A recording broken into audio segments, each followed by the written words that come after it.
शुष्क कृषि की कुछ विधियां अपनाई जाती हैं, या हम ये कह सकते हैं ये उसकी वहाँ पर की जाने वाली कृषि जो है उसकी विशेषताएं भी हैं। तो वो कौन कौन सी हैं? सबसे पहले तो चूँकि यहाँ पर बारिश कम होती है, तो जितनी भी बारिश हो रही है तो वहाँ पर जो वर्षा का जल उपलब्ध होता है उसे एक स्थान पर संचित रखने का प्रयास किया जाता है। साथ ही साथ दूसरी इसकी विशेषता हम देखेंगे कि वहाँ पर के जो खेत होते हैं उन्हें वर्षा के पूर्व ही जोत लिया जाता है, और वर्षा के पूर्व जैसे जोत लिया गया तो जहाँ वर्षा हुई तो बीजों को बो दिया जाता है। तीसरा हम देखेंगे यहाँ पर ऐसी फसलें जो हैं वो उत्पादित की जाती हैं जिन्हें कम वर्षा या कम जल की आवश्यकता हो, और कम वर्षा या कम जल के बाद भी ये अधिक उत्पादन इनके माध्यम से प्राप्त हो। तो इस प्रकार की बीजों का इसमें प्रयोग किया जाता है।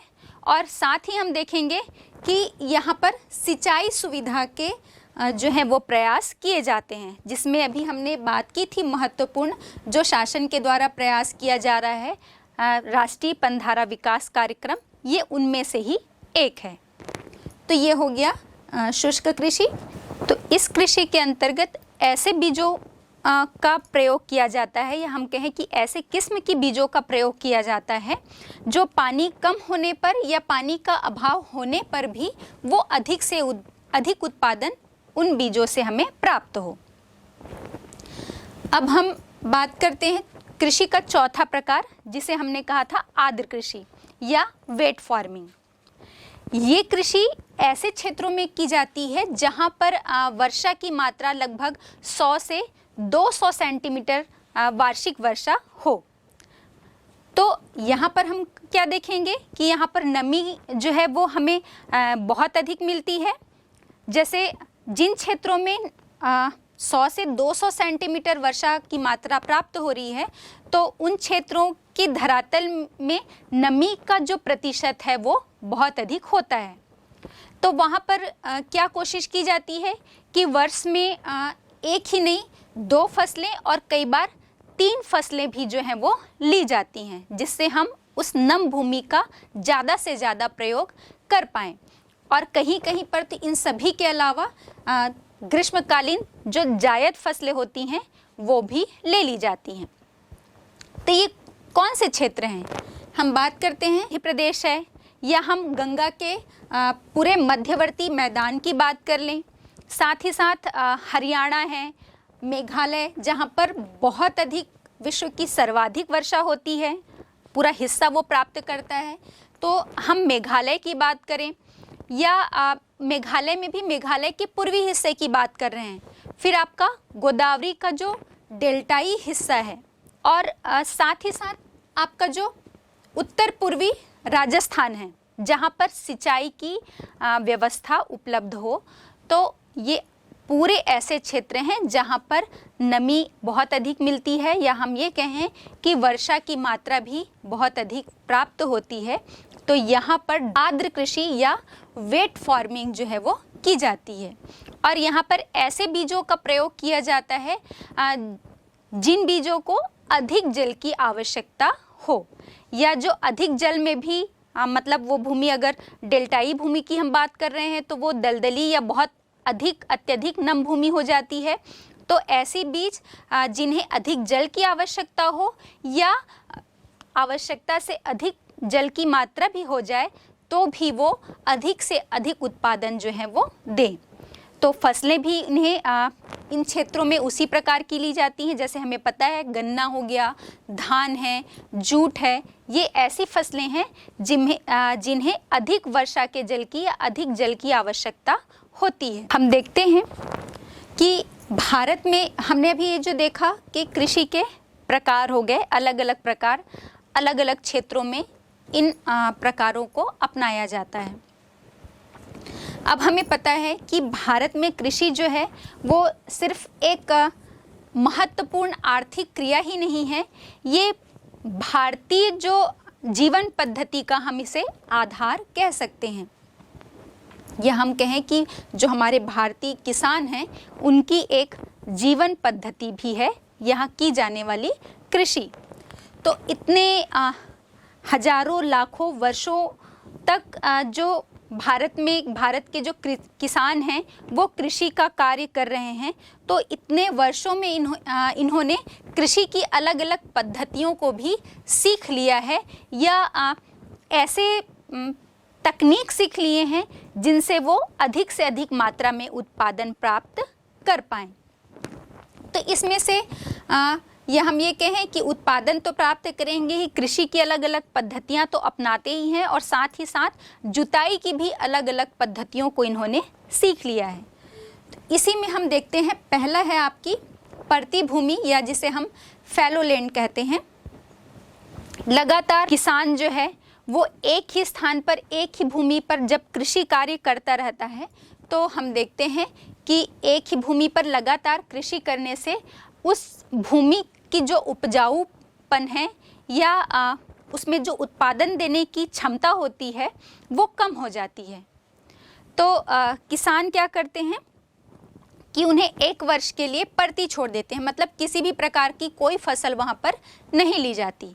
और ऐसा करने से फिर जब दोबारा अगले वर्ष वहाँ पर फसल ली जाएगी तो वो हमें क्योंकि प्रकृति या भूमि जो है वो स्वतः ही अपना उपजाऊपन फिर से उसे बना लेती है एक वर्ष उसे खाली छोड़ने पर। तो हम देखते हैं कि परती भूमि या फैलो लैंड का भी प्रयोग किया जाता है भारतीय किसानों के द्वारा कि वो जब लगातार एक वर्ष तक या कई वर्षों तक एक ही स्थान पर कोई फसल ले रहे हैं, फिर एक वर्ष के लिए उसे परती छोड़ दिया, अगले वर्ष फिर उसमें फसल ले ली, जिससे उसका जो उपजाऊपन है वो बना रहता है और उन्हें फसलों का अधिक उत्पादन भी प्राप्त हो जाता है। फिर हम नेक्स्ट देखते हैं शस्यावर्तन या हम इसे क्रॉप रोटेशन भी कहते हैं, फसल चक्र कहते हैं।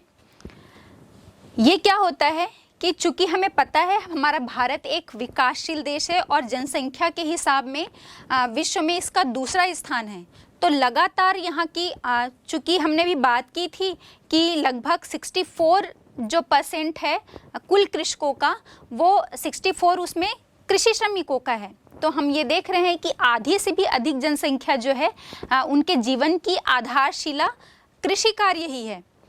तो भूमि तो बढ़ेगा नहीं, भूमि का आकार तो वही होगा, जितनी हमारे भारत की भूमि हमें उपलब्ध है उतनी ही रहेगी, उसे बढ़ाया नहीं जा सकता।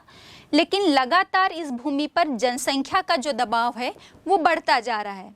तो हमने भी एक पहले जो मेथड देखा या जुताई की जो विधि अपनाई जाती है, हमने देखा परती भूमि या फैलो लैंड। तो चूँकि इस बार तो हम चूँकि जनसंख्या का दबाव बहुत अधिक है तो हर वर्ष हम ये कार्य नहीं कर सकते कि भूमि को परती छोड़ दिया जाए, जिससे हम जनसंख्या के खाद्यान्न की आपूर्ति कैसे कर पाएंगे। तो इसके लिए फसल चक्र, शस्यावर्तन या क्रॉप रोटेशन को अपनाया जाता है। मतलब कि जैसे एक बार हमने कोई खाद्यान्न फसल ली है ना, किसी भी खेत में एक बार खाद्यान्न गेहूं या धान की फसल ली और उसके बाद हम क्या करेंगे, उसमें किसी प्रकार का दलहन या तिलहन फसल जो है वो अगले कृषि वर्ष में दलहन या तिलहन फसल का उत्पादन करेंगे। तो इससे भूमि की जो उर्वरा शक्ति होती है, उसके उत्पादन की जो क्षमता होती है वो स्वतः ही निर्मित हो जाती है, क्योंकि उसमें जो भी पोषक तत्व की जो कमी होती है एक गेहूं या धान को उत्पादन करने में या अन्य खाद्यान्न फसल लेने से जो उर्वरा शक्ति उस भूमि की नष्ट हो गई होती है, वो दूसरे वर्ष में जब हम आपका दलहन या तिलहन फसल का उत्पादन करते हैं तो उसमें नाइट्रोजन या फास्फोरस या हम ये कहें कि अन्य प्रकार के जो कई पोषक तत्व होते हैं उसकी आपूर्ति उस भूमि में हो जाती है, जिससे उस भूमि का उपजाऊपन, उसकी उर्वरा शक्ति जो है वो बनी रहती है, नष्ट नहीं होती। तो ये क्रॉप रोटेशन का जो मेथड है वो हमारे देश में कई हिस्सों में अपनाया जाता है कि एक बार खाद्यान्न फसल ले ली, उसके बाद दूसरे आपके फसल चक्र के दौरान जो है ये आपका फली वाला दलहन या तिलहन फसलों को उगाया जाता है। तो तो क्रॉप रोटेशन या फसल चक्र को अपनाकर भी हम अपनी भूमि की उर्वरा शक्ति को बना सकते हैं। और ये इसके लिए क्या क्या प्रयोग किए जाते हैं, तो खेत में एक ही मौसम में एक वर्ष के लिए हमने कहा कि पड़ती छोड़ना संभव नहीं है, तो इसीलिए हम खाद्यान्न फसल और खाद्यान्न फसल के बाद किसी भी प्रकार की फली या दलहन या तिलहन फसलों का उत्पादन करेंगे और अपनी भूमि की उर्वरा शक्ति को बनाए रखेंगे। अब ये जुताई की एक और तकनीक या उत्पादन अधिक से अधिक प्राप्त करने की जो किसानों ने एक और तकनीक अपनाई है, वो तीसरा हम देखते हैं क्रॉप कॉम्बिनेशन या फसल संयोजन जिसे कहते हैं। तो बच्चों, हम सभी को पता है कि हमारे देश में मानसूनी वर्षा पर ही डिपेंड है हमारी जो कृषि है, और मानसून पर डिपेंड होने के कारण हम देखते हैं कि चूँकि मानसून अनिश्चित होता है, अनियमित होता है, कभी बहुत जल्दी आ गया, कभी बहुत देर से आता है, कभी बहुत अधिक बारिश हो रही है, कहीं पर सूखा पड़ जा रहा है। तो ये सभी अनिश्चितताओं के कारण कृषकों ने एक नई तकनीक जो है वो विकसित की, जिसे हम क्रॉप कॉम्बिनेशन या फसल संयोजन कहते हैं। और इस तकनीक को अपनाकर ये मानसून की अनिश्चितताओं से भी बच सकते हैं और साथ ही साथ कम उत्पादन या फसल के कम उत्पादन की जोखिम से भी बचा जा सकता है। तो ये क्या होता है, इस तकनीक के अंतर्गत किसान जो है वो दो फसलों का संयोजन करते हैं। जैसे कि कोई भी एक खाद्यान्न फसल ले ली और उस खाद्यान्न फसल के साथ कोई दलहन या तिलहन, इस प्रकार की फसलें जो हैं वो उगा ली जाती हैं।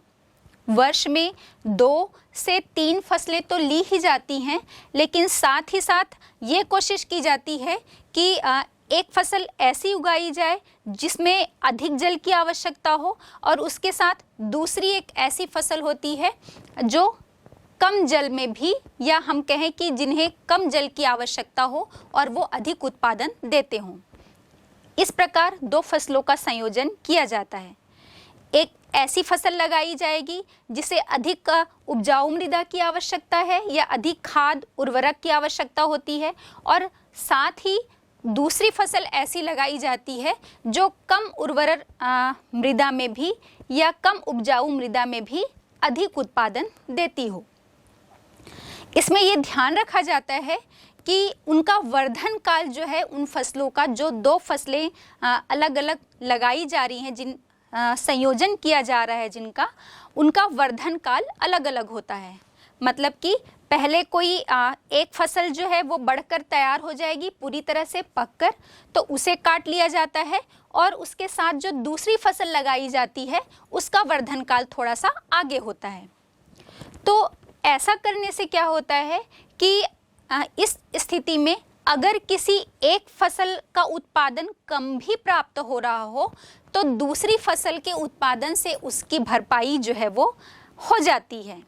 इस प्रकार कृषक को पूर्ण रूप से हानि, या हम ये कहें कि वो जितना उत्पादन कर रहा है तो पूरी तरह से उसे हानि नहीं झेलनी पड़ती है, क्योंकि किसी एक फसल के उत्पादन के नुकसान होने से दूसरी फसल के उत्पादन से उसकी भरपाई हो जाती है। तो ये एक बहुत ही अच्छा तरीका है जो क्रॉप कॉम्बिनेशन या फसल संयोजन की हम बात करते हैं।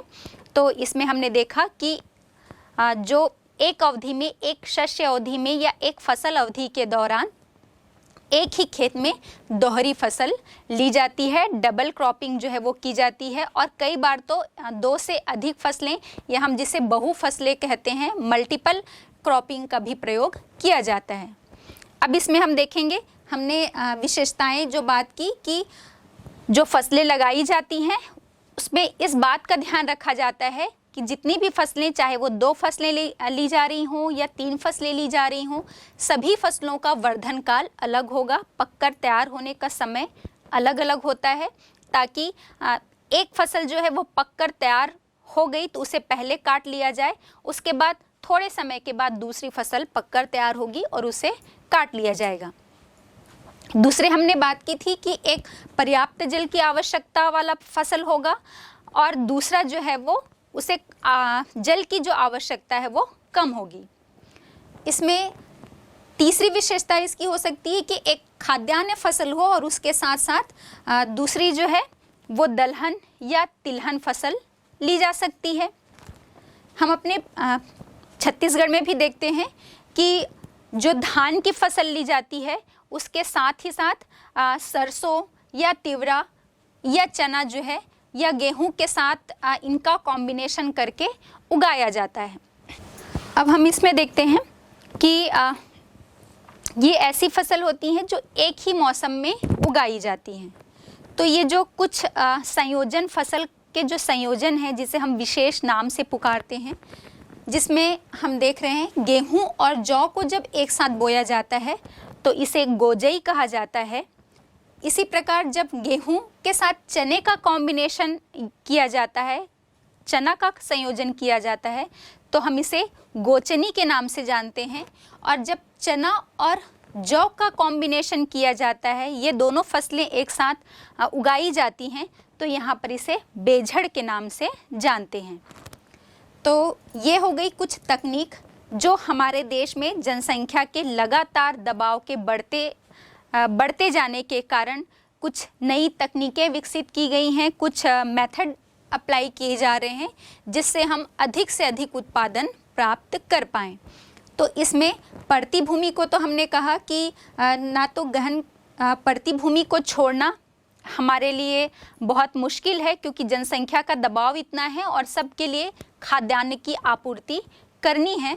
तो पड़ती भूमि की जगह पे हमने ये जो देखा क्रॉप रोटेशन कि हम फसलों को बदल कर लगाएं, और दूसरा जो हमने देखा क्रॉप कॉम्बिनेशन या फसल संयोजन, एक फसल के साथ उसी मौसम की दूसरी फसल लगाएं जिसमें अलग अलग उत्पादन संबंधी संभावनाएं जो हैं वर्धन काल उनका अलग अलग हो, जिससे हमें नुकसान कम होता है। तो इन तकनीकों को अपनाकर हम अपने उत्पादन को ज़्यादा से ज़्यादा बढ़ा सकते हैं और अपने जोखिम को कम कर सकते हैं। हमने अपने फसल लगाने की या उत्पादन की युक्तियों के अंतर्गत, उपाय के अंतर्गत देखा कि हमने फसल चक्रों को अपनाया, क्रॉप रोटेशन को। इसके साथ ही साथ हमने अधिक उत्पादन लेने के लिए या अधिक से अधिक फसलों के उत्पादन के लिए हमने क्रॉप कॉम्बिनेशन या फसल संयोजन को अपनाया। इसी प्रकार हम एक और युक्ति या उपाय अपनाकर अपने उत्पादन को बढ़ा सकते हैं। जैसा हमने बताया कि हम अपने शुद्ध बोया गया क्षेत्र का बहुत अधिक विस्तार तो अपने भूमि में और अधिक विस्तार नहीं कर सकते। भूमि हमारी सीमित है, इसलिए हम उसे अधिक समय तक पड़ती भी नहीं छोड़ सकते। तो हमारा एक और तरीका या उपाय है जिसके अंतर्गत हम गहन कृषि या शस्य गहनता या इंटेंसिव क्रॉपिंग जो है इसे अपनाकर अपना उत्पादन बढ़ा सकते हैं। ये हमारे लगातार जो जनसंख्या में वृद्धि हो रही है और कृषि भूमि का हमारे पास अभाव है, सीमित मात्रा में हम कह सकते हैं।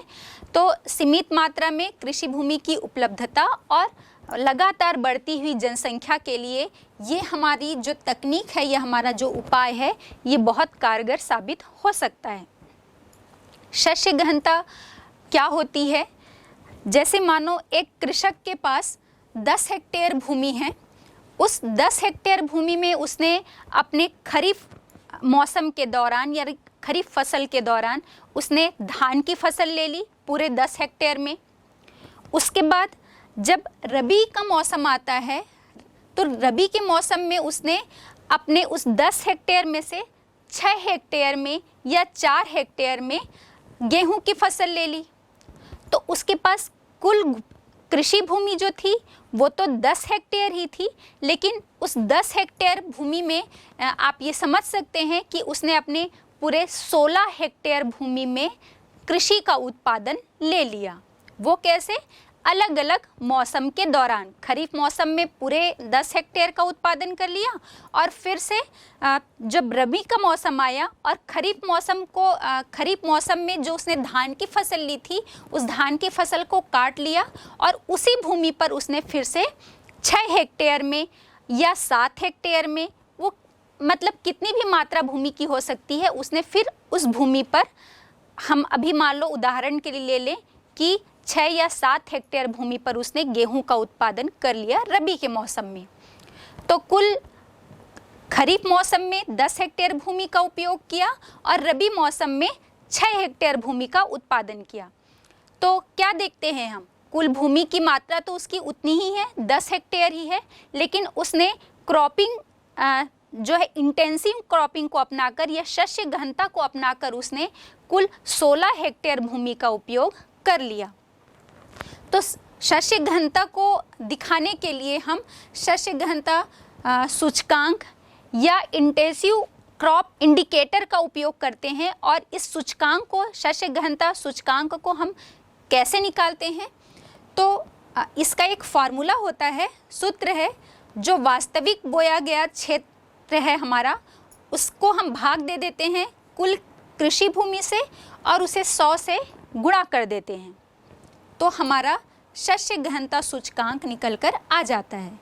अभी हमने जैसे बात की थी कि हमने उस कृषक ने कुल 16 हेक्टेयर भूमि पर उत्पादन लिया खरीफ और रबी मौसम के दौरान। तो 16 हो गया, कितना हुआ आपका, और उसके बाद 16 हेक्टेयर भूमि का उपयोग किया क्योंकि उसने वास्तविक उतने क्षेत्रफल पर कृषि का उत्पादन लिया। लेकिन उसके पास कुल कृषि भूमि कितनी थी, 10 हेक्टेयर की, तो 16 बटे हो जाएगा आपका 10 गुणा 100। तो इसका सूचकांक जो है वो निकल कर आ जाता है आपका 160। यहाँ पर ये ध्यान देने योग्य बात है कि जो शस्य गहनता सूचकांक है उसका प्रतिशत 100 से जितना ज़्यादा होगा, हम ये मानकर चलेंगे कि उस क्षेत्र में शस्य गहनता का सूचकांक उतना ही अधिक मिलेगा। ये शस्य गहनता सूचकांक जहाँ पर भी अपनाया जा रहा है या ये सूचकांक हमें कहाँ अधिक मिलेगा, कहाँ कम मिलेगा, ये इस बात पर निर्भर करता है कि वहाँ पर सिंचाई की कितनी मात्रा में उपलब्धता है, जल की कितनी उपलब्धता हो पा रही है। जहाँ पर जल उपलब्ध होगा, सिंचाई की सुविधाएं उपलब्ध होंगी, वहीं पर शस्य गहनता को अपनाया जा सकता है और बाकी क्षेत्रों में शस्य गहनता को नहीं अपनाया जा सकता, क्योंकि बिना जल के, बिना सिंचाई की सुविधा के हम अपने उत्पादन को कैसे बढ़ाएंगे।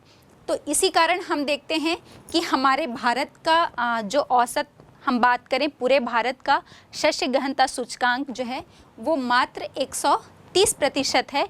कुछ क्षेत्र जो हैं हम वो अपवाद स्वरूप हम उसे छोड़ सकते हैं, जैसे हमने अपने हरित क्रांति के दौरान देखा था, आपका पंजाब हो गया, हरियाणा हो गया, पश्चिमी उत्तर प्रदेश की हम बात कर लें, इन क्षेत्रों में हमें शस्य गहनता सूचकांक जो है वो अधिक देखने को मिलता है। लेकिन बाकी क्षेत्रों में अभी भी हम अपने शस्य गहनता सूचकांक को उतना अधिक नहीं बढ़ा पाए हैं। तो इस तालिका से भी हम भारत के अलग अलग राज्यों में शस्य गहनता सूचकांक का थोड़ा अध्ययन कर सकते हैं।